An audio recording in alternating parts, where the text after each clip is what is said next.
Just to let you know that Member Yeats will not be here this evening, and obviously we have not seen Member Sandifer also, and Committee Member Capelli is on the phone. So I'll start with Committee Member Warehane. Here. Committee Member Geik. Committee Member Capelli. Committee Member Capelli. Okay, thank you. And Vice Chair Scholl is out this evening, and Chair Olmsted Bowen. Here. Okay, thank you.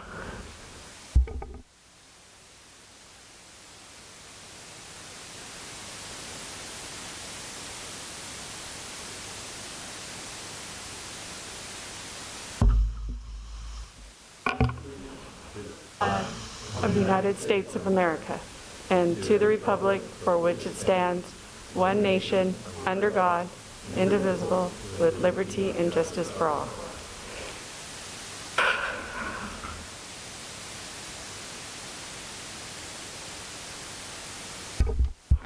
Our first business item is approval of the minutes for October 28, 2020.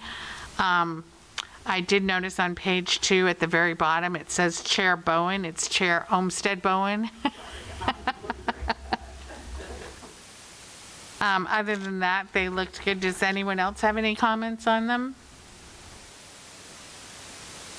Can I have a motion to approve? As amended? As amended. We'll vote. Committee Member Warehane. Committee Member Geik. Aye. Committee Member Capelli. Yes. Okay.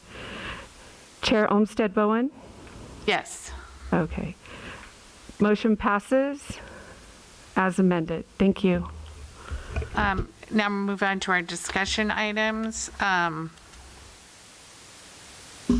The order of discussions is we have a staff report presentation. Committee question number 2 is committee questions of staff related to the item presented.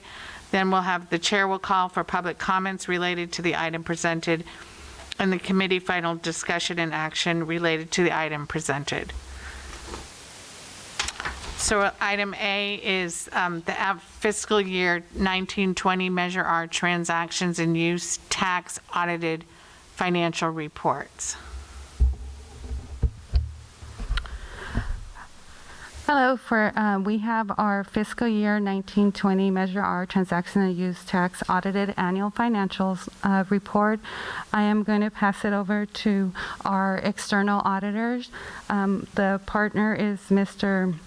Robert Callahan, and he will be presenting to you the statements.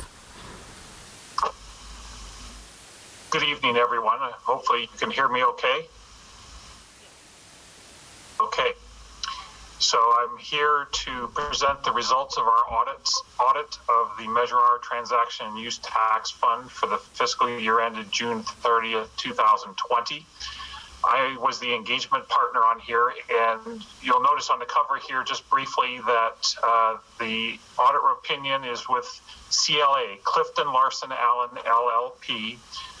On November 1st of 2020, White Nelson Deal Evans LLP, who did the audit last year, is the same firm. We joined CLA on November 1st. So it's the same audit team as it was in the prior year. We just did a new name.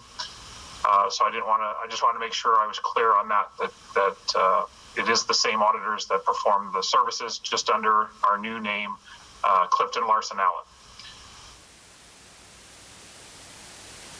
So I'll go right to our audit opinion first here, and on the top of the page 2, our opinion is that the financial statements in this document are fairly presented in all material respects. The financial position of the Measure R transaction use tax fund of the city of Norco, California as of June 30th, 2020, and the changes in financial position thereof for the year then ended in accordance with generally accepted principles in the United States of America. This is what we call a clean opinion. It's the highest form of opinion that we can provide in the auditing services. And so just want to let you know that the audit went very smoothly. We didn't run into any issues or concerns. There was no disagreements with management. We had no proposed audit adjustments to this fund and the activity in the fund. And pretty much everything went smoothly other than having to do auditing remotely due to the pandemic environment that we've had to endure for the last year, or almost a year now. So I want to thank for being able to provide us and work with us. And I'm sure it was a struggle on their end as well. So as of June 30th, 2020, the Measure R fund had a ending fund balance of just under $5 million. They had total assets $5.3 million. So this statement of revenue and changes essentially shows that there was a positive increase in the fund balance over the year of $3.7 million, which would be expected because you had a full year's worth of collection of the tax dollars, as opposed to the last year's audit was only some partial, just the start of the tax collection process.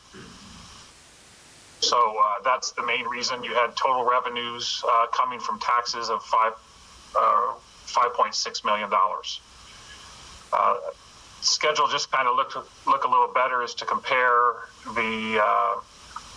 the budget that was established for the year. And you can see here that you had budgeted for taxes. The final budget amount was about $4.5 million. And again, you came in at $5.5 million from a revenue standpoint.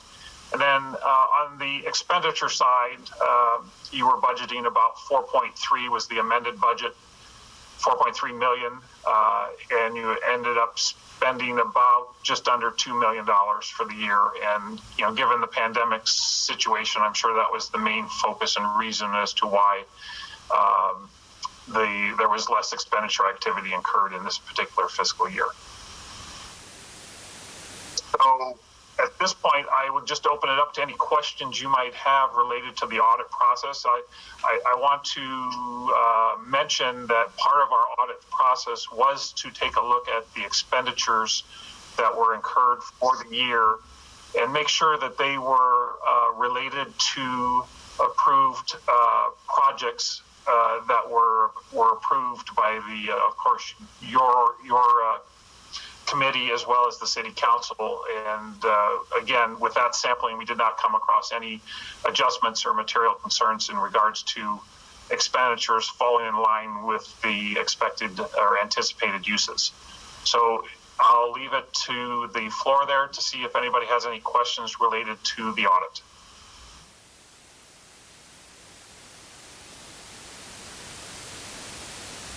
Hi, Bob. How are you doing? I'm doing well. Yes. I don't think we have any questions. It's a pretty simple audit. Yeah, it's pretty simple audit. Yeah, but there's a lot of revenue coming in this go round, so that's simple enough to audit because I'm just looking at the tax records from the State Department of Finance. So that's easy, and then it's just a matter of looking at expenditures and making sure that they're falling in line with the anticipated projects.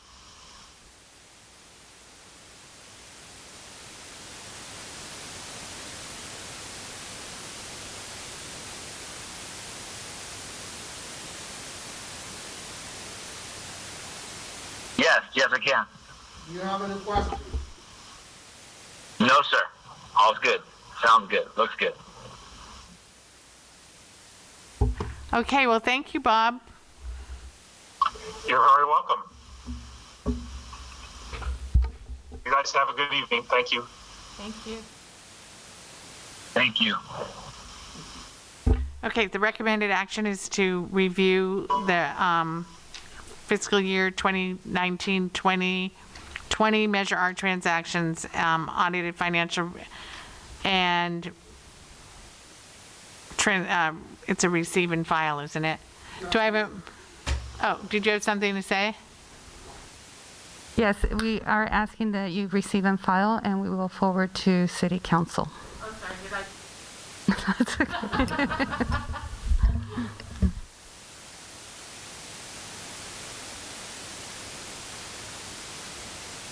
And a motion? So I move that we receive and file the audit as presented. Second that motion?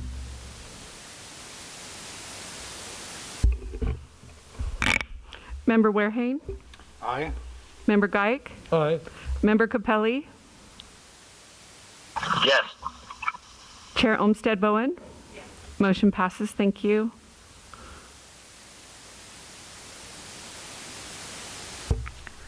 Okay, now we're going to have the fiscal year 2020-21 Measure R transactions and use tax mid-year budget review and amendments. Okay, hello. For the 2021 fiscal year, the original budget was approved on July 22nd, 22, for our current fiscal year. It was reviewed and subsequently adopted by City Council in August of 2020. The proposed mid-year budget adjustments are necessary to reflect information that has become available since the budget was adopted and to incorporate any new projects or programs that are necessary to maintain and preserve our infrastructure. For mid-year, the total expenditures that are being proposed to increase by $604,000 and total revenues are proposed to be increased by $576,000. Originally, when the budget was approved, our expenditures were approved for $3.3 million and revenues totaling $5.2 million. The budget also included a carryover amount of $2.5 million that was for previously approved projects that were carried over at the end of fiscal year 1920. Based on actual expenditures at the end of the year, the carryover amount was revised to $2.3 million.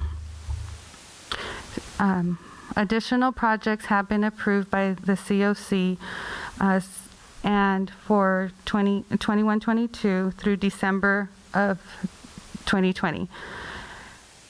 About 3.7 is the total, and the total carryover projects from the previous year is 2.8 million. Staff has completed a mid-year review of the budget, and they're recommending the following adjustments.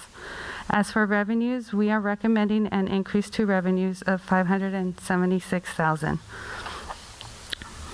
The original approved budget for the revenue that was recommended was 5.1 million, and currently we're asked to increase it to 5.7. Both the original budget and the amended are established based on estimates provided by our consultant, HDL. They're our city sales tax consultant. For the revenue, so we are asking to be increased by $576,000. As for the expenditures, I will pass it over to our Public Works Director to go over the programs. In total, the adjustments being proposed for expenditures are $604,000.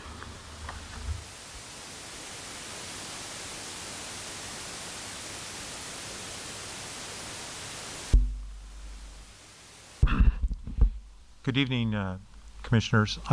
Both Chad and I are going to tackle this together, and we'll go over the projects. I believe the one is the updates, the one that should be coming up first, or is it the proposed projects? Mid-year. Mid-year. Okay, so in our mid-year proposed projects, we have a couple of projects that we'd like to bring forth to the Commission for consideration. The first one is a senior center termite mitigation and repair project. This project is estimated to be $35,000. The project will consist of repair and mitigation of termite infestation that is centered around the senior center, around the whole perimeter, all through some of the fascia, through most of the fascia, and through some of our structural beams.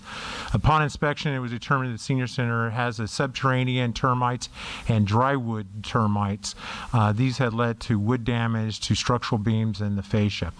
Our cost for this particular project is mitigation and treatment is estimated $7,500, engineering of $4,500, and that's a result as the structural beams are going to have to be replaced. We cannot leave them.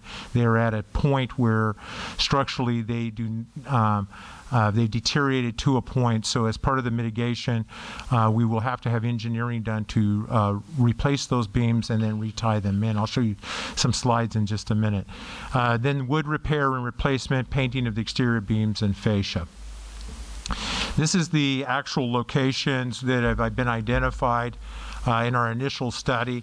As you can see, this is the exterior perimeter, and you can see where we have termite infestation, and you can see the size of some of these particular areas in which they have to all be replaced, either fascia or structural beams, particularly here in the front area. Just to give you kind of a point here, upon the inspection in this particular area, you can, and this is a structural beam, so this is not just a small beam, this is a 12 by 6 beam, and you can put a screwdriver almost all the way through it. Here we have the other situation. The big concerning part for us in the engineering is that we have to tie these beams back in to the structural, so the engineering is required to do that, which also increases the cost. So these beams will be replaced, and the whole facility will be mitigated. We are not covering the facility. We're using the orange oil. We feel it's better environmentally, and it will actually do the job that we need to, particularly for these two types of termites that have been identified in here. And you can see where the fascia, we're having issues and having to look at tear out and replacement. I have Todd Schenk here, who oversees our parks and public facilities operation, and between the two of us, we can answer any questions you might have on this project. The big concern for us, and why I look at this is this is a structural. When you look at termites, you would think more maintenance. However, when it gets to this particular level where we're replacing it, this mitigation process is really about protecting the asset.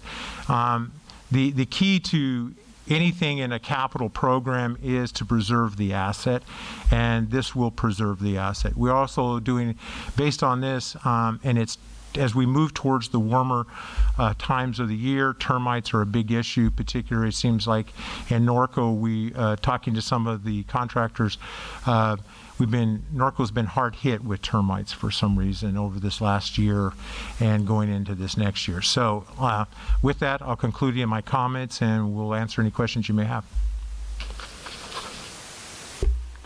I have a question. Is there or should there be a regularly scheduled inspection for termite damage, annually, biannually? Yeah, and maybe Todd can answer that. I believe, and according to this, what we understand from every 2 years you should be doing a review for your, particularly those that are stick and stucco type buildings, or primarily all wood structured buildings. In the situation here in Norco in the past, with maintenance being deferred, that just didn't happen. So now with Measure R, to protect this asset, if this was to continue, the cost would be extremely expensive to go in and have to rehabilitate this building.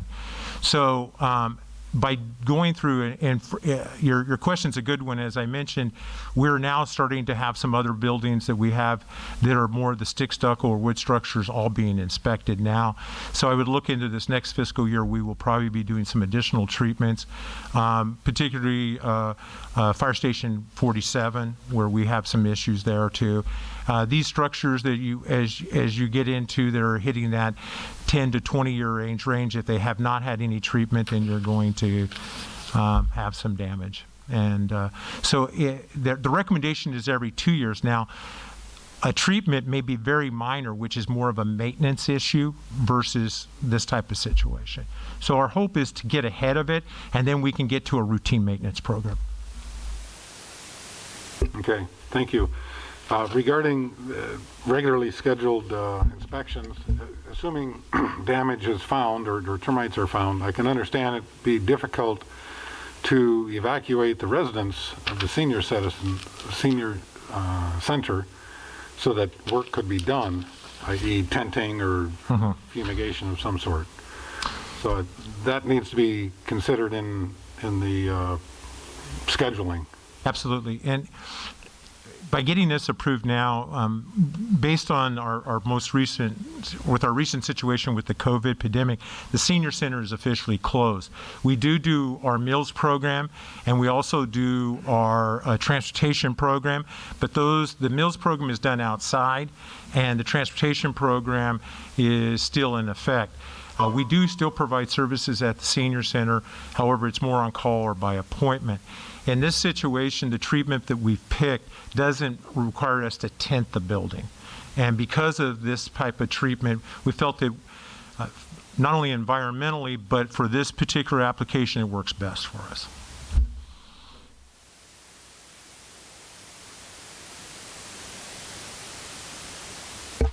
Any other questions?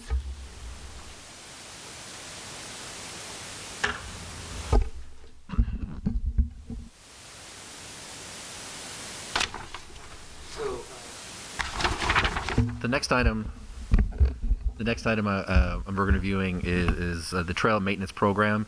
This is to provide you an update regarding where we stand and what we're looking to go forward to. As you know, the Measure R Commission supported and approved, and followed by the council approved, funding for trail maintenance rehabilitation program for all the trails in the city that are not maintained within the LMDs.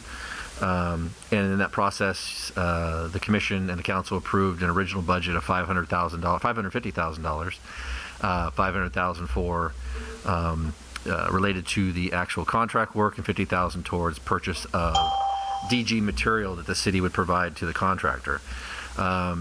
We originally estimated that was about 3 million, a little over 3 million square feet of trail. It actually turned out to be a little over 4 million square feet of trail once everything was done.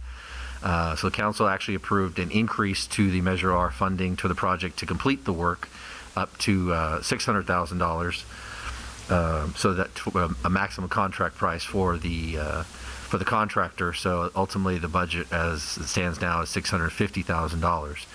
The project is now done. It is finished. We did spend the $600,000 towards rebuilding all the trails, again, that are non-LMD maintained.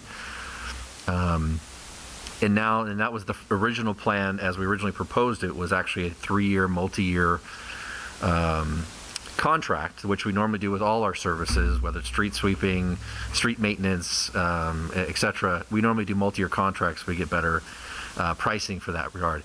Ultimately, the council elected, because of the scale of the project and the uncertainties of the actual cost it might be, they elected to only do a 1-year, first year work, which was the rehabilitation, and then we'd reevaluate the work, how it was done, and ultimately the actual cost of what it took and what it would take to continue the project going forward.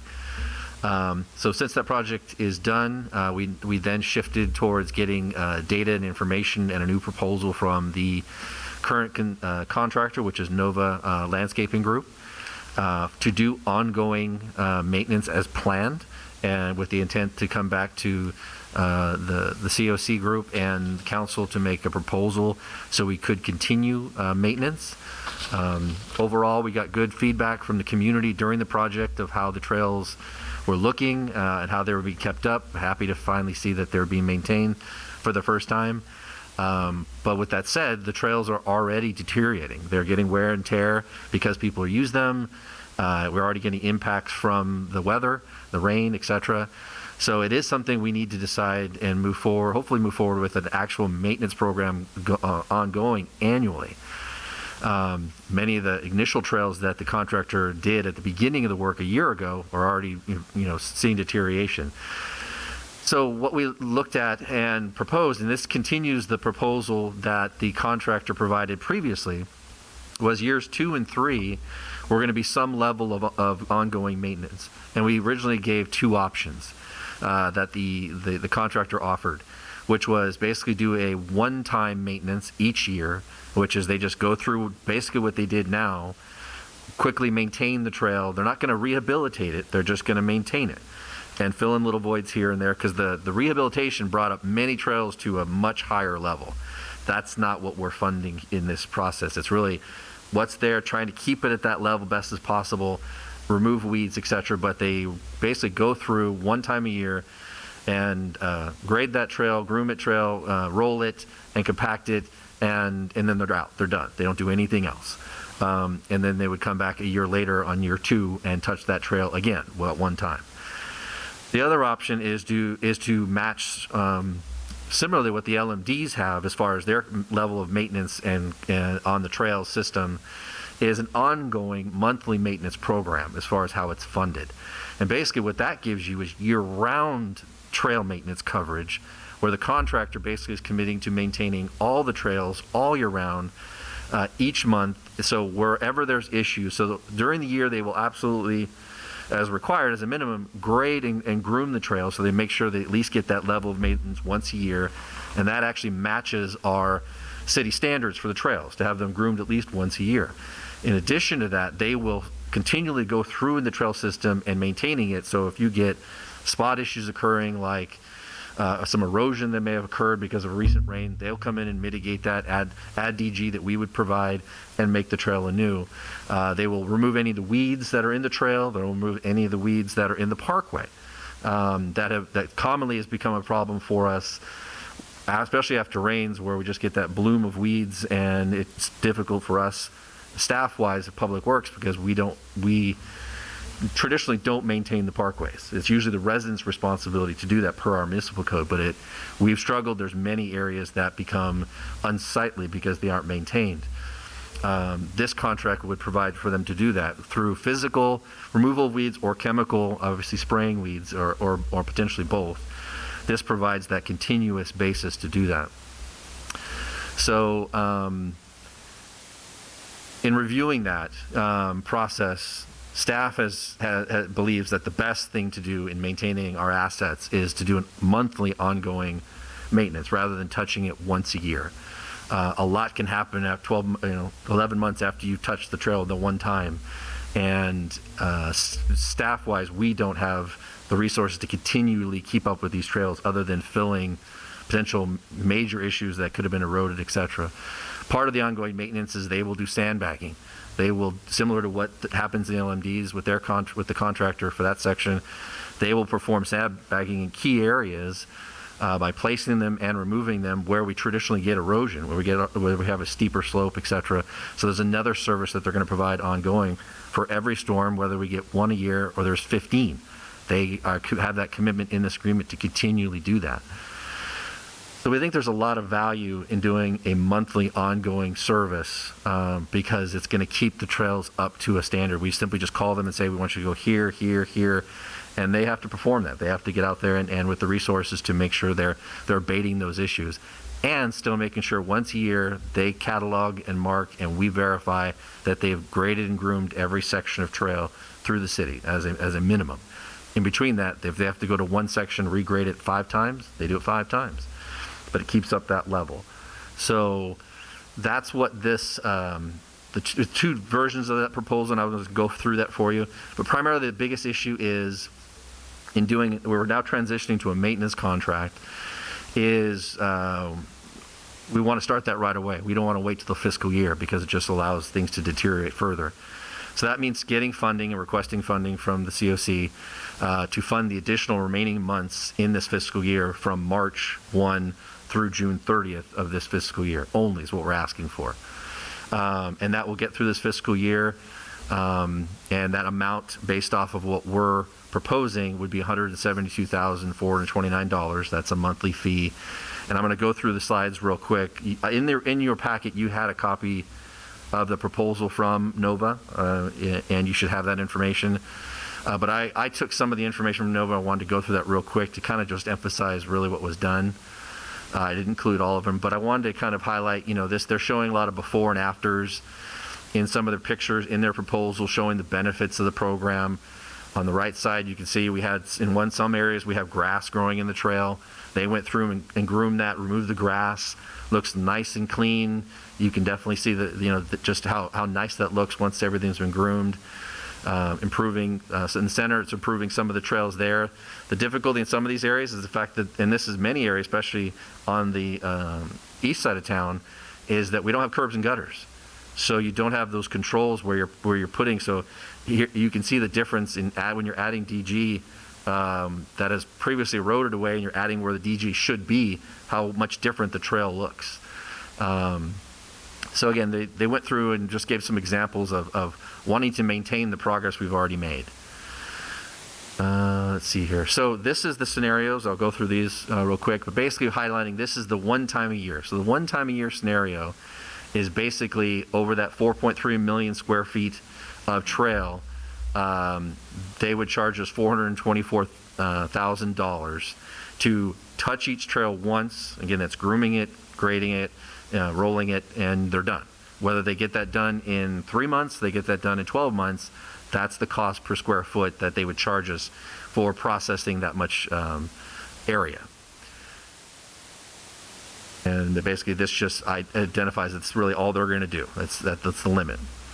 And the ongoing maintenance, the monthly maintenance, it does that minimum of where it's going to touch the trail at least once a year with grooming and grading it and compacting it, and do all the things I just talked about as far as, and again, that price would be, again, total for the year would be $517,000. On a monthly basis, how we would pay them is that's the fee they would charge us per month to be out there, regardless how much work they have to do. That's the fee we would pay on a monthly basis. We're not paying a square foot basis as the actual payment. It's just we broke it down so you kind of understood if it was an annual amount versus a monthly amount, but on a monthly go basis, we're paying the monthly fee. So to review again what they're doing as far as grading, and it's a lot of information here, but they're doing the base grading and compacting of the trail. They're going to be doing weed abatement in the trail and outside the trail with chemical means or mechanical. And again, dealing with any encroachments, or if you got trees that are in the way, they'll trim those trees down a little bit. They're not going to go up and trim the trees completely. That's for WCA, our tree trimmer, to do that. But anything that happens to be within that 14 feet area, they'll kind of cut and clear that area. And they'll also help us manage drainage problems. They're going to identify, and as they're doing the sandbagging issues, and and that's when they'll log them, where they sandbagged, what they had to do, etc. Take pictures so that we can determine, and design maybe future fixes so those sandbags don't have to be needed, have to be done. Also, it could be the fact that it could be some residents causing the problems because they have drains that don't exit out to the street. They actually stop before the trail, and it's eroding out the trail, and they're going back every time to fix that because it's just eroding it. So they're going to be gaining and giving us information that tells us, hey, here's your frequent problem. This really is a code enforcement issue that you need to try to see if you can mitigate so that we can not have the trail eroded. Or looking at other types of means to maybe get water out to the street so it's not going down the trail. So they're going to be working hand in hand with trying to help manage all our drainage issues that have been currently impacting our trails. They also have a fee structure. Basically, if we want to do additional work beyond the actual contract, we have that. Again, with the ongoing, there really isn't a need to do any of these extras. This extras would really be for if you did just the one time a year work on that proposal, the first option. If we wanted to have them come back out and do a trail a second time, this is the square footage prices we pay for that. Or if we wanted to have them do sandbags or other things. So most of this really applies if you choose option one with the one time a year, and we needed extra work, that's how they would charge us for that extra work, whatever we want to do. In option two, this really doesn't apply because they're going to do all this as part of the monthly fee. So I'll go back. So again, my request and recommendation to the group is that we do absolutely continue monthly maintenance on this project. This is the reality of if we are going to take care of what we claim to be an important asset to the city, which is our trail system, this is the cost of what it's going to take to keep it up. And we've never really known that for many years because we've never really maintained the trails. But this ultimately shows us that we have, a significant number of miles of trails, and this is the true cost to keep it up to a minimum standard.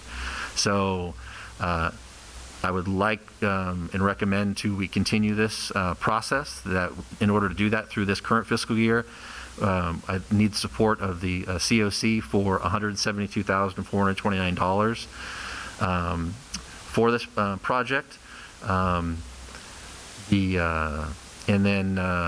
But again, that will just get through this fiscal year, and then we will come back through every other subsequent fiscal year through the budget process to ask this group for the next year's funding.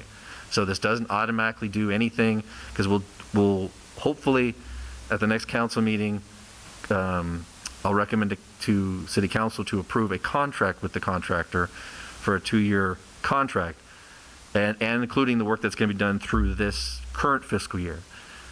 But it doesn't guarantee him anything. In the contract, it specifically states that the city can cancel the contract at any time. It does not guarantee the work.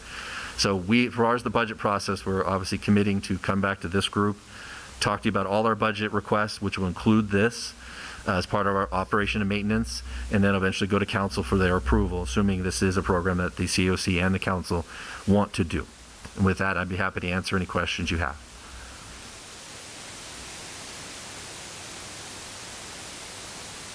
Any questions? Yeah.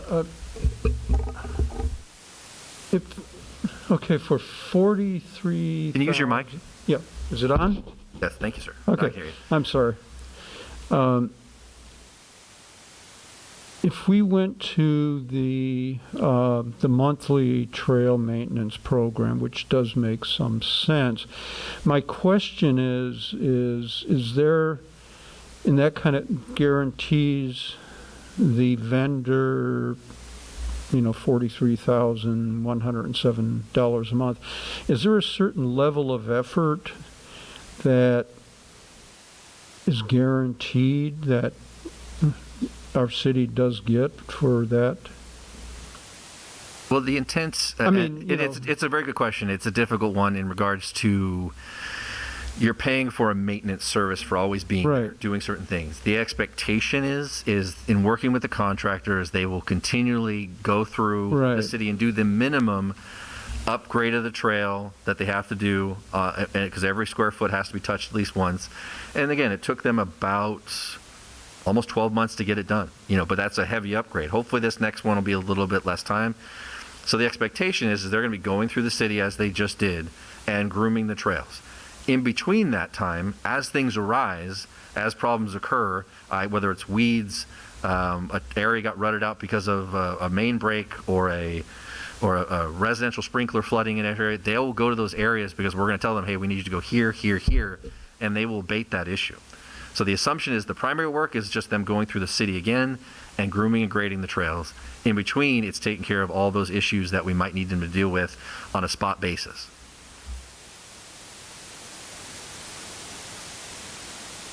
So there will be some, I guess what I'm also asking, there will be some oversight that we know that they're, and it's really not our, as a committee, it's not our responsibility, but I'm just curious whether that there will be some oversight so that we know that in fact they're going through inspecting the trails and making repairs and upgrades as necessary. Yeah, as part of our process, the contractor currently uses our work order system software.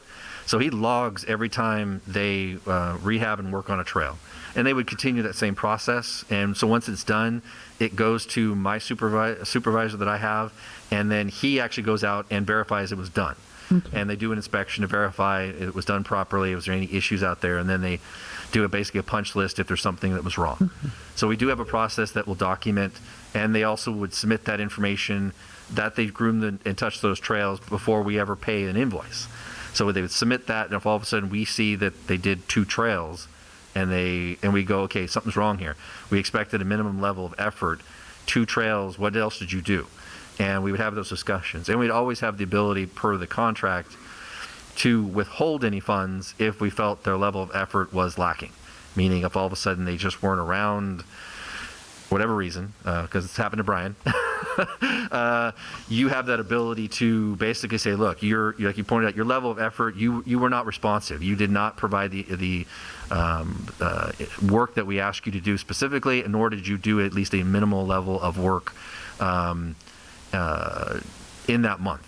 And again, it'll be something that ourselves and the consultant would work out. Now that we have everything mapped and know what we have, we kind of say, okay, what are we going to work on to have a minimal level of effort, of amount of square footage that you at least try to get done as a gauge each month? Because that can change each month, especially if it's a rainy month, you may not get much done at all. And then that wouldn't be fair that month, but it doesn't mean they shouldn't get paid. It's not necessarily their fault it rained for, half the month.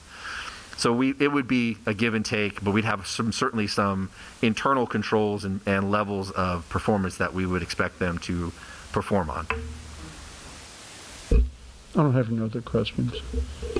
I just have some comments. I think the idea of having a monthly maintenance procedure is the way to go. Comparing the numbers for annual versus the total for 12 different inspections and fixes, it's only about 22% more to do it 12 times a year than one big time a year. And knowing the hills that we have here and the torrential rains that we sometimes have, if we go with the annual, one-time annual inspection, and it rains in a lot in December, and it's not until May before they're scheduled to come out, then we've got 4 or 5 months of additional rain that are just going to make those conditions worse. I also like the oversight that you've been talking about. So if there is some situation, erosion that's caused by a homeowner, like you say, improperly draining or a broken water line that they don't understand has happened, that will be found in less than 1 month, or 1 month at the most, versus it could go 8 or 10 months before somebody really notices that. So I'm in favor of the monthly maintenance program. I just wanted to say that it's about 10% of our total budget, but this is what the voters voted for, was the horse trails, the maintenance, continued maintenance on the horse trails. So I'm in favor of it also. Yeah, last meeting we had a discussion regarding the River Road section. Vince, do you want to ask Vince? You got a question? Vince, do you have anything to add? Sorry. Right.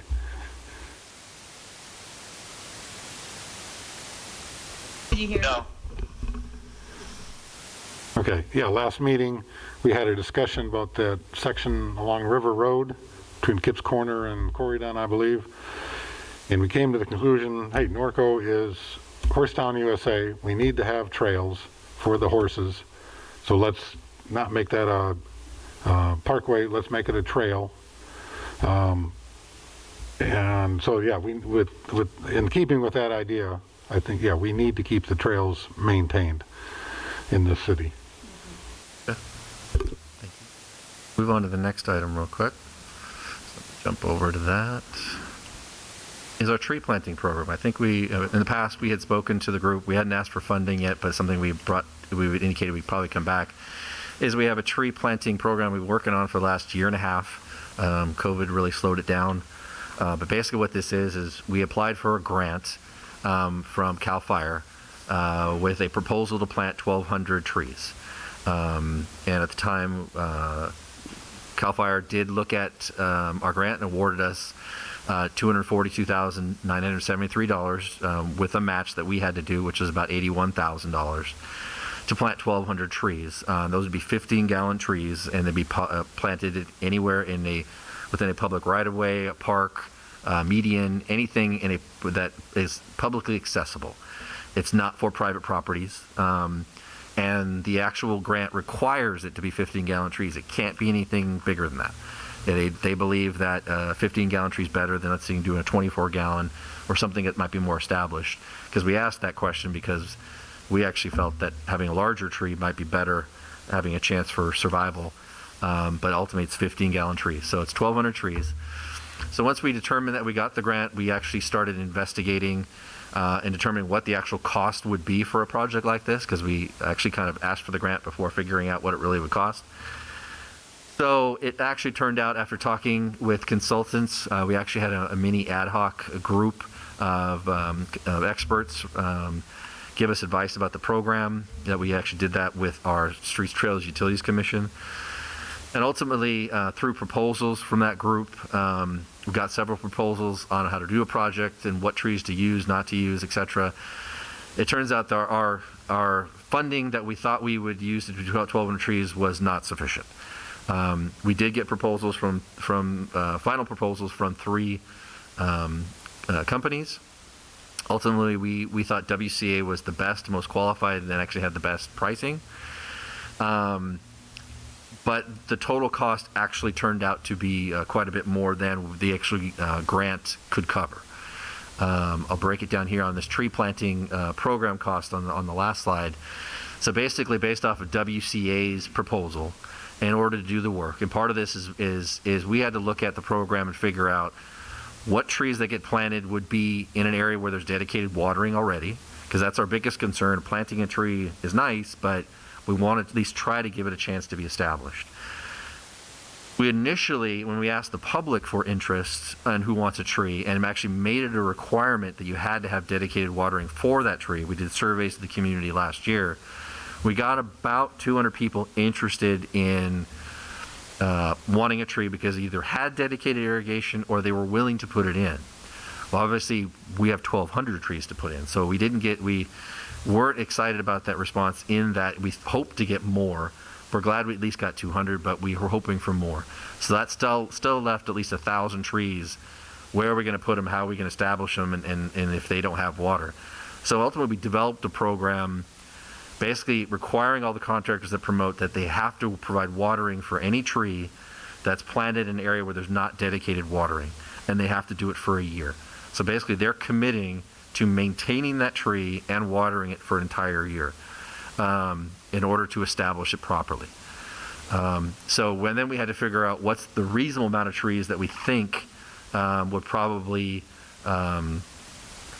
need to be watered and not be watered. So we basically came up to about 400 trees would not need watering, and about 800 that would.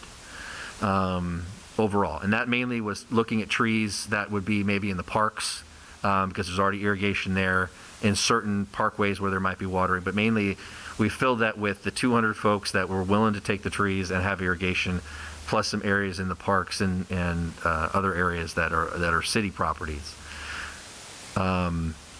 We've also, just so you're aware, already outreached again. We have it already advertised and publicized that people are interested to get more people involved, and that currently is going on right now to see if some new people are interested in getting trees that are available, especially since we changed the program now that we're offering to water the tree for a year. So it's not a condition in this next round that you actually have to have watering, and nor would we hold anyone who was willing to put it in and didn't have it to have to put it in order to get a tree at this point. So we want to make sure it was fair to everybody. So based off the cost from WCA, if we purchased 1,200 trees from them, and basically they said any tree that you wanted on our list was $50. And then for them to plant it, it's $200 per tree. And then we said 800 trees would need watering, so that's at $400 a piece for the whole year. They would water it, do all the trimming, check it once a month. They're gonna, make sure everything's properly staked, that do any trimming that's necessary. But they're responsible for figuring out how much they need to water each month to make sure that in the end that they can certify that tree that we take in a year is alive, it's healthy, and it's well. Otherwise, they have to replace it. And then we had 400 trees that would have no watering at $50 a month. So basically, they're committing to per tree $50 just to do the generic maintenance, but no watering. The overall project cost turned out to be $640,000. Our grant was only $242,000, almost $243,000. So it resulted in that we needed to fund city's portion that needed to be fund the program in order to successfully complete it would be $397,000. So this is where we're at this point. In order to move forward with the project and get it completed, we're seeking Measure R's support in funds of $397,027 as basically the match. Our match requirement is really only $81,000, but we need more than that. So this will cover our match and more in order to get it done. And the reason we're having to do it this way and versus is because we actually asked Cal Fire if we could plant less trees just using the grant. They said if we're not going to plant the 1,200 trees, then we need to give back the money. They won't support a lesser amount of trees based off of the grant because they view it as simply, you said you were going to plant 1,200, here's the money we gave you for that. They don't have a program to prorate it to something less. So we either need to do it all or we have to give the money back. So that's why we're asking to try to move successfully, go through this program. We think it's very important. We've spent the last several years removing a lot of trees that have been a problem in the city. And there's been a very big desire from the council to get a program that actually plants trees back. Yes, they're not the large 12, 20-foot trees that we had to take out over the last couple years, but we have to start somewhere. And this would be part of that process.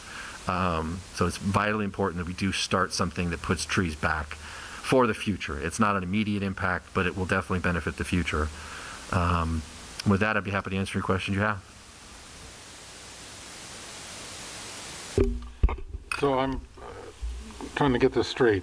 So out of the 1,200 trees, okay, there's about so many homeowners that were willing to basically plant and care for 400 of the trees. Well, right now it's only 200 of my list. The other is basically assumption is how much we're going to plant as a minimum in the parks areas.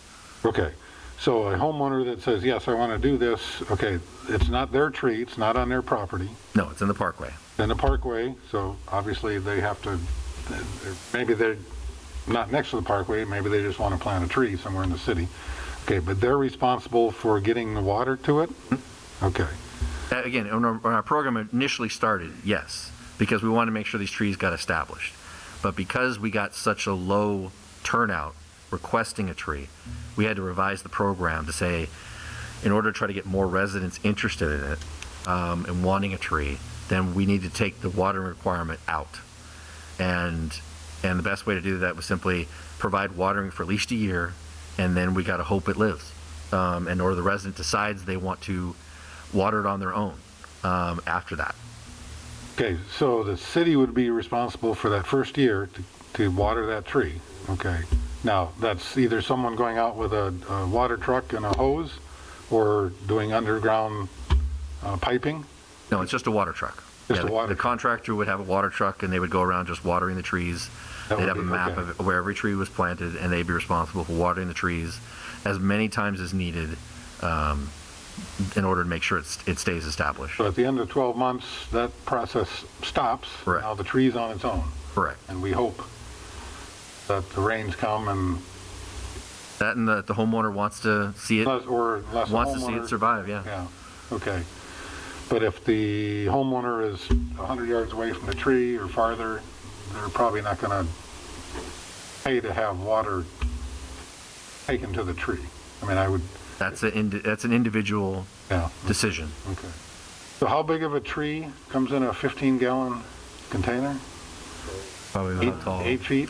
Yeah, it could vary. Yeah, 6 to 12. Okay. Depending on the very, like the sycamores are a little bit bigger, so you get a closer maybe. The problem on the 15 gallons is your diameter is much smaller. So, but if the issue is to get that tap root started and get those roots going, so the program by watering it allows that to happen versus it getting no water. So. In Norco, the staking.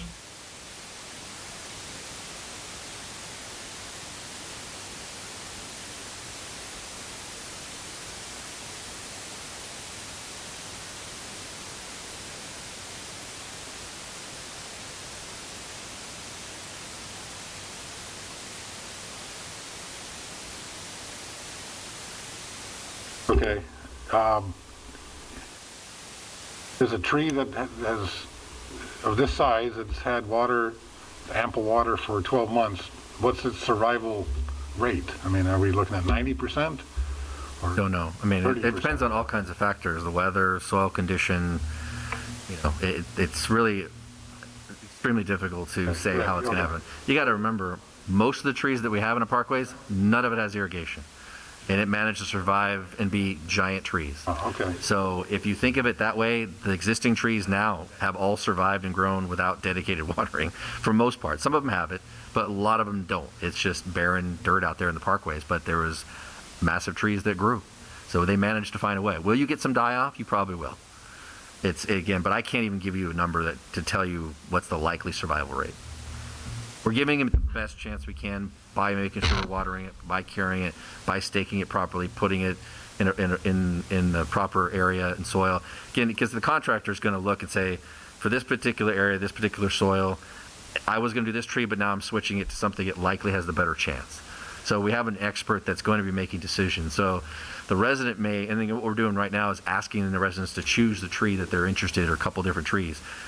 In the end, the consultant may say, even though they chose these two trees, we need to switch it to this because neither of these trees will survive because of this soil, or because of the sunlight or lack of sunlight that's in this particular area. So we're going to rely on the experts to really tell us what's the best chance to have success. Okay, so a homeowner says, yes, I'll do this. Okay, for 1 year, they're not responsible for watering. The city is. Correct. Okay, at the end of the 12 months, then it becomes the responsibility of the homeowner.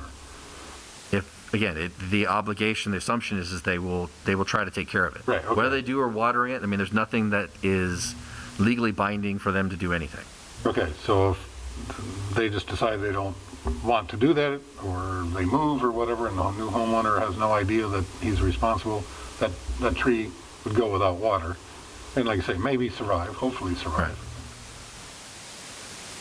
The one thing too is the contractor maintains the tree, so as watering, he's also maintaining and checking the stakes and its ties so that it does grow properly, as Todd was mentioning. So you do have that ongoing maintenance for 1 year once they plant the tree. Although West Coast Arborist is also certified, the international certified arborist, so there's a set standards that they follow, and that will be applied through that first year.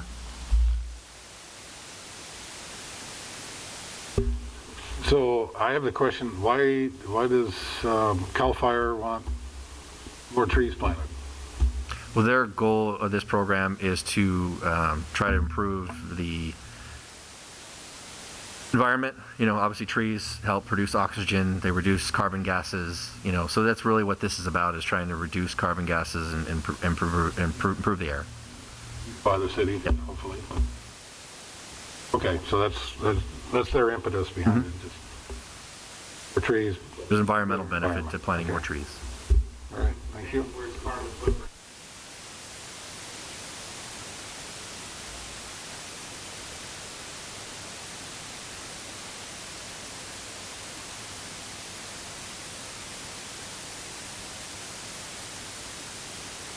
Okay, and you mentioned that council has mentioned probably more than once they would like to see some sort of tree planting program implemented. Oh yeah, definitely.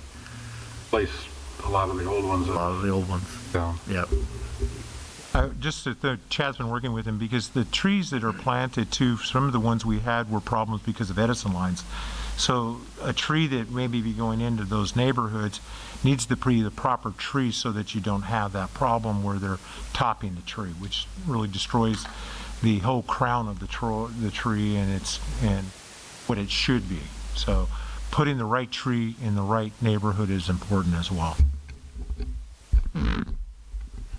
So what kind of trees? You're not talking about ukes and the things that are, you're talking about more native trees? Yeah, there's and I don't have the list in here provided to you, other than it is in the list. I think it's in the packet that showed WCA's quote. It shows the list of trees. So there's a list of trees that are in the non-Edison areas, and that's a broader list. So I think it's about 11 different trees that people can choose from. And again, it's not a guarantee they're going to get that tree, and then there's a list of trees. I think it's about 6 that are for the Edison wire area, so that it's a smaller tree that's not going to become an issue later on. So we're definitely trying to make sure it's the right tree, right place. We obviously, if we can put the trees, we want to get taller canopy trees if we can. area, especially where there's trails, but if that trail's in an underwire, it's going to be a smaller profile tree. And then we have to look at it to see, does this make sense here at all? Because it's low profile, there's not enough roadway, we're not going to put it in the trail. Definitely want to keep impediments out of the trail. If it's going to end up being a tree that has low-lying branches and impedes horse riders, then that might be a tree that we're not going to use or put in even that place.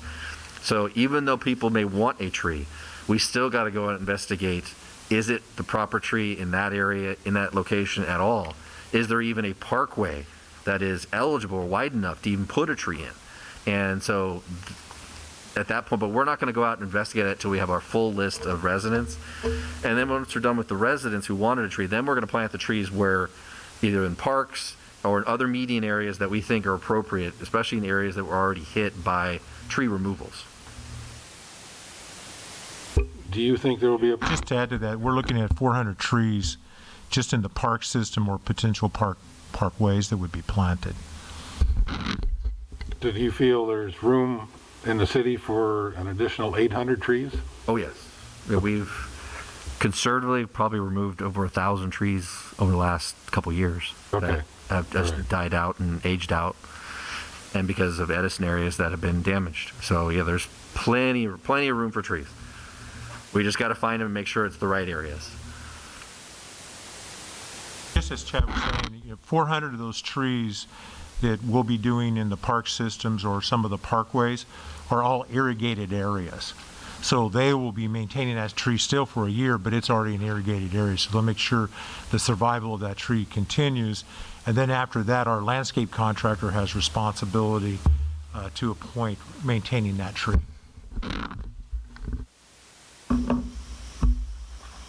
Committee member Geig, do you have, oh, I'm sorry. Yeah, so if a homeowner would like to participate in this but has no place to put the tree, for the city to put the tree, like I have no trail in front of my house, so my tree could go down the block, and I mean I could kind of say, hey, that's my tree, or basically there has to be a public parkway in front of your property in order to plant a tree. And that's the minimum for anybody, whether there's a trail there or not. The trail hasn't anything to do with it. It's just we need a minimum width of a parkway to try to plant a tree. There's some areas where the parkway is literally 2 feet, and I can't do that. I need at least get 3 and probably 4.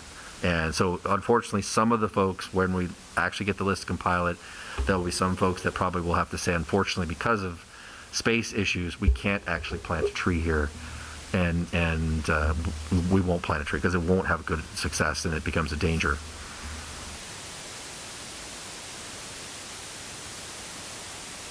Committee member Geig, do you have any questions?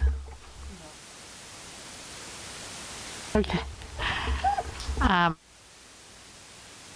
Committee member Capelli, do you have any questions?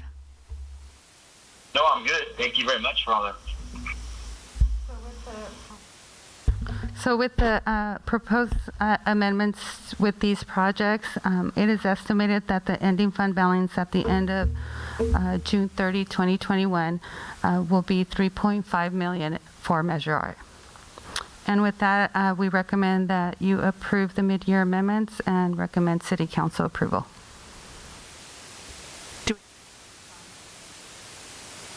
We have no public comments, thank you. Can I have a motion? Yeah, I move to approve the mid-year budget amendments to the fiscal year 2020-2021 Measure R transactions and use tax budget and recommended City Council approval. Guess that's it. Whew.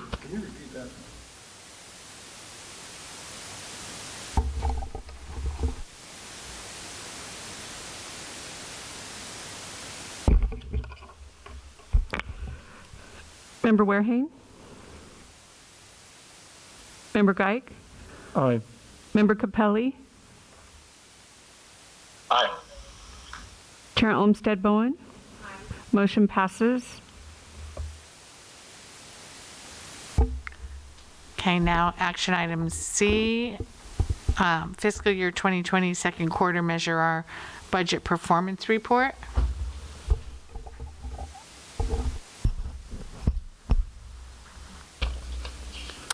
So for fiscal year 2021, I am presenting the second quarter Measure R budget performance report. Originally, as part of our revenue and expenditures reporting and monitoring, staff has provided the committee with quarterly budget performance report. This report provides our information as of the second quarter ending December 31st, 2020. When the budget was originally approved at the beginning of the year, revenues were estimated at 5.1 million and was developed in June and July. There were significant uncertainties regarding the potential impact of the coronavirus pandemic on revenue. The Measure R revenue was estimated with anticipation that the pandemic will negatively impact sales tax receipts. Although the pandemic is still here, recent actual sales suggest that the negative impact on the sales tax revenue will likely be less than previously anticipated. Through the month of October of 2020, our actual revenues receipts have totaled $2 million for as of October 20th. Based on our expenditures,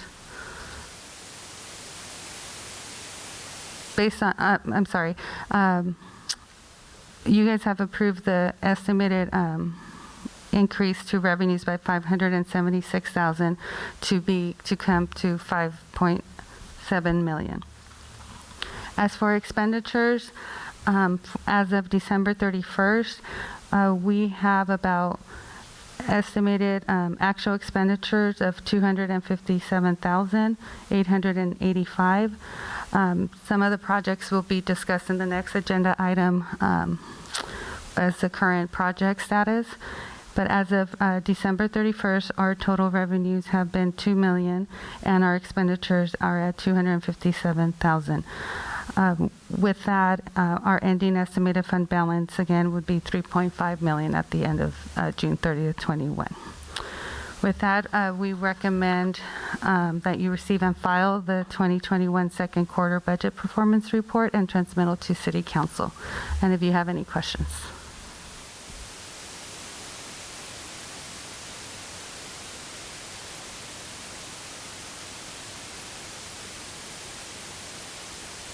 Vince, do you have any questions?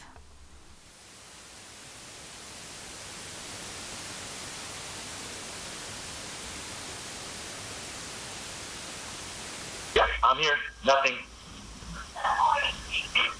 You guys got any questions, right? Yes. No, none. Good. Can I have a motion to receive and file? I'll second it.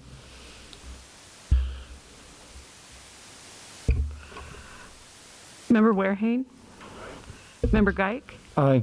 Member Capelli? Aye.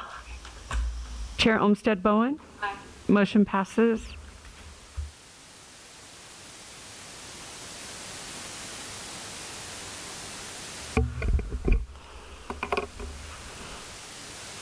Okay, now we're going to get the Measure R fiscal year 2021 CIP updates. Oh, did I forget to ask for public comments? We had no public comments, Chair. Thank you. Thanks. I'll Sorry. remind you.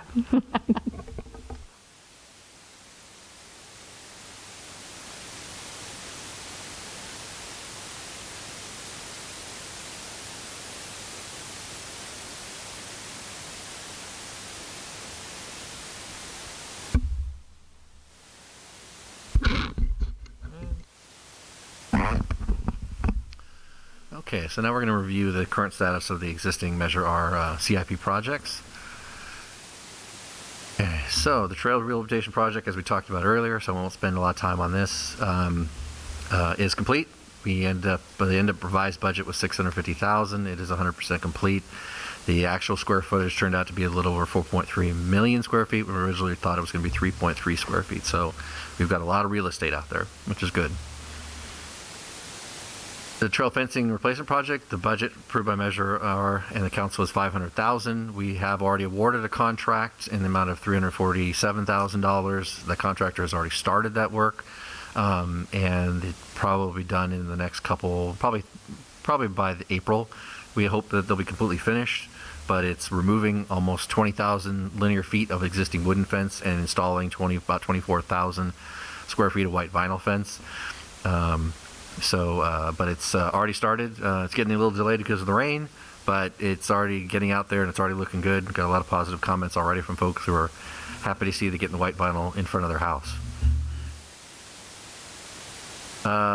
Trail fencing locations. This is just a reminder of where they are at. They started on Corona Avenue and basically almost finished all of that. There is a couple houses that have encroached into the trail where if we don't make some changes, it'll be a 4-foot trail. So we're going to work with those residents to get rid of the encroachments so we can reestablish the trail there. But like I said, it's already been started and it's already making a good impact. And this is the other half. So we're doing quite a bit of fencing this year. So that's good to see. River Road Trail Project, as we brought to you before, the group originally approved our request for $100,000.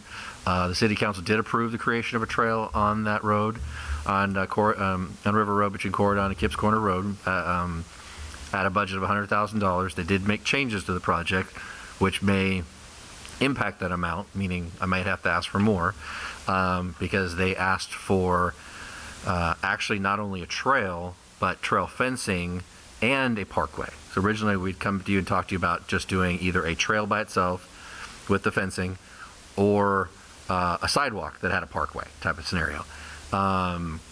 They elected to do a trail. It won't be a standard trail. It's going to have to be a lot smaller, probably going to be about 8 feet in order to get about a 4-foot parkway because they want to plant trees. So, so what we're being asked to do is basically create the trail, put the fencing in, put X number of trees along that whole stretch. We'll put an irrigation system in, a controller, etc.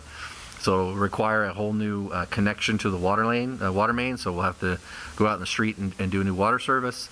Plus, they also want us to look into the idea of using NextPave, which is a binder on the trail. That'll be costly to do that. My numbers aren't correct what I originally gave you. Once we get that all designed, which we have authorized RKA to do, we'll get some better ideas for the numbers. Included with that project would be on the other side of River Road from Kipps Corner towards 2nd Street, basically that shopping center. There's a probably about 100-foot area of unimproved shoulder parkway that basically that area is going to be made to be a concrete sidewalk to match what already exists over there. So that'll be additional work that'll be done as part of the project. So ultimately, if it turns out the design, that will bring back to council at some point, informing them. If I can do it all for $100,000, we'll just move forward. If it's more, and it's really an element related to the NextPave, because NextPave is probably triple the price as far as the DG component. We'll have to see how it impacts the budget, and I'll end up bringing that back to council and to request authorization for additional funding to meet all the parameters of the project they wanted. So it's just so you're aware that number may end up going up, and I don't know by how much at this point because we just started the design. So there was some elements changed. They definitely agreed with you as far as wanting to, and the Streets, Trails, Utilities Commission of wanting to do a trail. They just asked for some different elements. So it will be a non-standard trail. It will not be 12 feet wide. It'll be some lesser version of that to accommodate a parkway. And then Valley View Avenue pavement project, again, that one's been on hold for a while because we're still trying to get the design done for the storm drain. So once the storm drain is done, then we'll have the roadway project also be done either right after it or actually with the project. We're still trying to get that done, but we're committed to get that project finished. That's all good to Brian. This is one of our parking lot projects we submitted.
power there.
part of the project.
Parking lots, townhouse, one, gyms.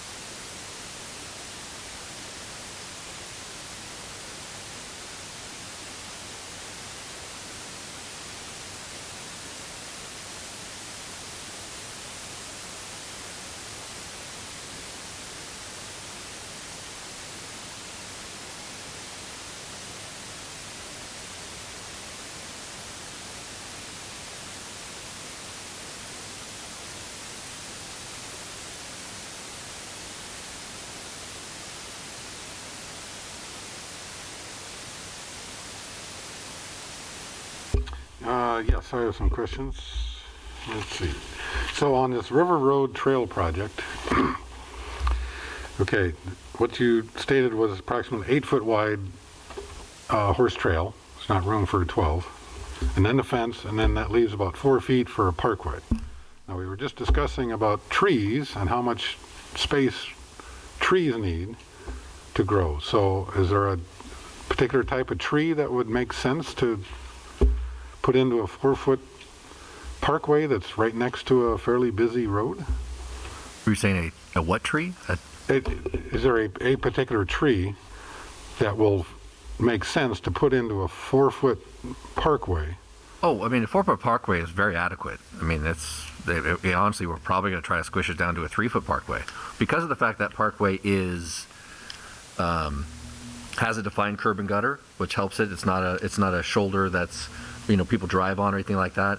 3 foot, we could probably easily put a tree in there, and so it's going to be somewhere between 4 and 3 feet is likely the case, and that is more than adequate for a tree that we could plant in that area. And there's all kinds of trees to choose from. And again, we still haven't selected a tree or what it would be.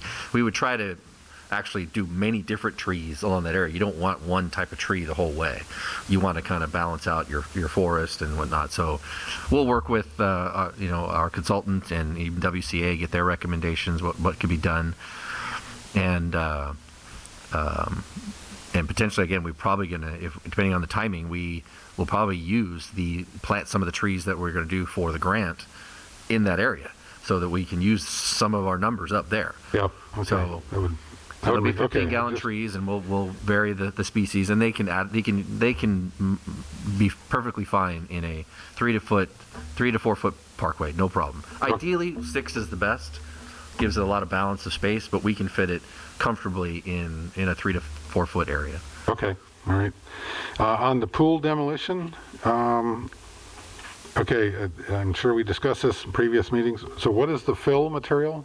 So there's going to be a big hole. What's going to go in? Well, yeah, they actually, the bottom half of the pool is crushed and pulverized to the first half. The final approximate 5 to 6 feet is fill. The contractor will have to bring an approved fill in. A soils engineer is required in this contract because they have to meet 95% compaction there. So that'll be coming in, and we will have soils engineer on site to certify that 95%. But there has to be a fill brought in. The rest has to be hauled out. We can't fill that last half with garbage material, basically. So it has to come in with clean fill. Right, okay, all right, thank you. On the pole barns, is there discussion of demolishing those first before they get blown down? Yeah, we're actually working today on the demo portion of that particular area. And the issue we had, and we just did an evaluation, is that we have actually about 55 poles. 32 of those poles are at the age where the bottom half has the creosote coating. So those become a hazardous waste type situation. So they have to go to a special landfill And so today we were having that discussion with one of the demo contractors related to that and the cost. So our costs are going to increase related to California's new regulations related to that type of hazardous fill. And so anyway, long story short, we're about ready to put that out to bid and get it. The goal is to demo all that before we start the actual final design and construction, or design build. Okay. On the AC units and the swamp coolers, City Council rejected all contractor bids in September. Yes. Too expensive, beyond the budget? The low bid was the low bid was, there was nothing wrong with it. But we had actually a very good bid turnout. There were 4 or 5 bids that were a lot of what I want to call errors in them, where they actually quoted a number, but when you did their actual math, it was lower. I can't explain how they did it, but the low bid had no discrepancies within his bid, neither the number 1 or number 2 low bid. Council felt that it would be best based on the other irregularities that were part of those, and we caught those variations, but they felt it would be better to go back out to bid, so that's what we'll be doing. Okay, thank you.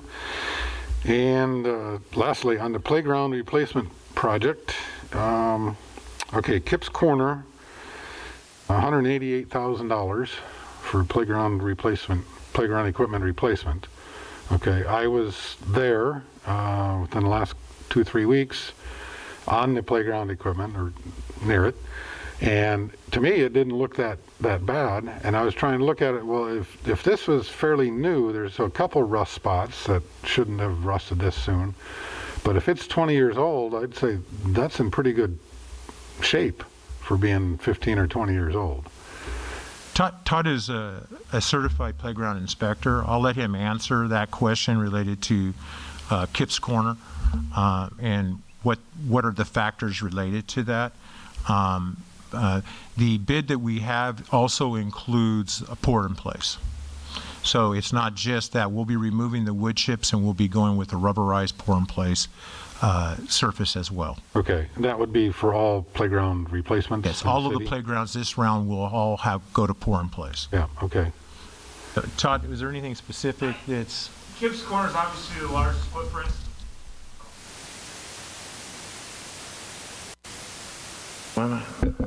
That's already on. I apologize. The number is substantially larger due to the size of the footprint. And that would increase the PIP is more expensive than our current wood fiber. But in respect to the actual structure, playgrounds have a life expectancy, and at a certain point, I don't want to call it a gamble, but there's percentages and costs, getting materials to replace. At a certain point, you get to well, do we continue to put money into a 15 to 20-year-old structure, or do we look at new components? And it depends on the structures themselves, but the availability of parts is, if not scarce, tough to come by. So a lot of the things we look at, in particular at Kip's Corner, we have a lot of the entrances into the structures where you have this essentially structural components that hold the decking to the poles. A lot of those show heavy fatigue in regards to because you have a rubber coating over the metal. So once that coating is degraded to a point with the sun and such, it does degrade. Moisture gets in, so it's what you physically see from the exterior standpoint. It doesn't explain. We have a tear in every corner of this rubber, and water gets in, and then it spreads. So it's a structural thing, and it adds up. And at a certain point, of those 4 structures, Kip's Corner, I would agree with you, is in the best condition. But for the factors I just mentioned, that's why we included it in this project. Okay, thank you. Sure. And thank you for the update. Good to see how the money's being spent and where we're at on these projects. Actually, we've got 3 big projects that'll be coming up for award of contract shortly here. Bill, do you have any questions? Vince?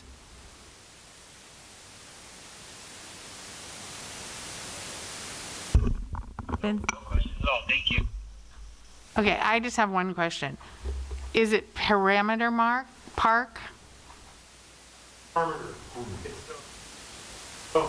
Okay, because, you know why? Because I put this stuff on social media and I get called out on it. So I want to make sure I know the name of the park. There's no A, correct? Okay. Thank you. I just wanted to double check because I didn't.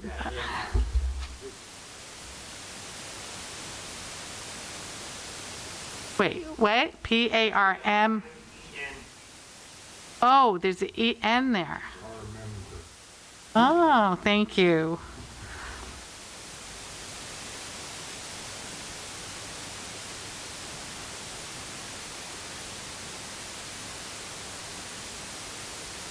Okay.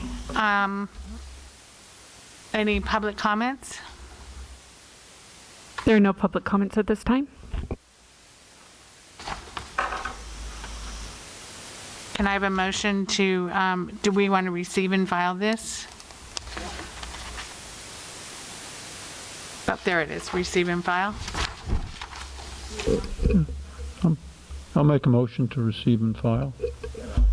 Second. Thank you, Vince. We'll go ahead and do the vote. Member Warehane? Really sorry. Member Geik? Aye. Member Capelli? Aye. Yeah. Chair Olmsted Bowen? Motion passes. Thank you. At this time, when persons viewing wishing to address the committee regarding matters not on the agenda may be heard, please email the city clerk at droa@ci.norco.ca.us so that you may be recognized. Please limit comments to 3 minutes or less. The Ralph M. Brown Act limits the committee's ability to respond to comments on non-agendized matters at the time such comments are made. The committee shall not discuss or take action relative to any public comments. Do we have any public comments? We have no public comments. Thanks, Chair. Thank you. And items for future Measure R COC agendas?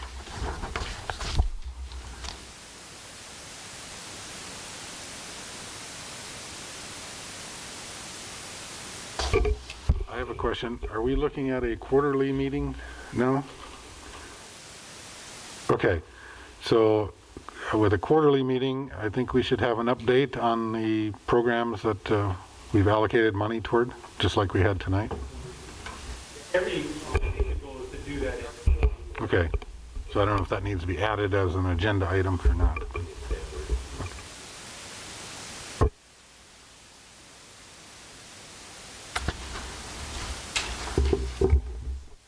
Okay, so meeting's adjourned. Do I need to hit this?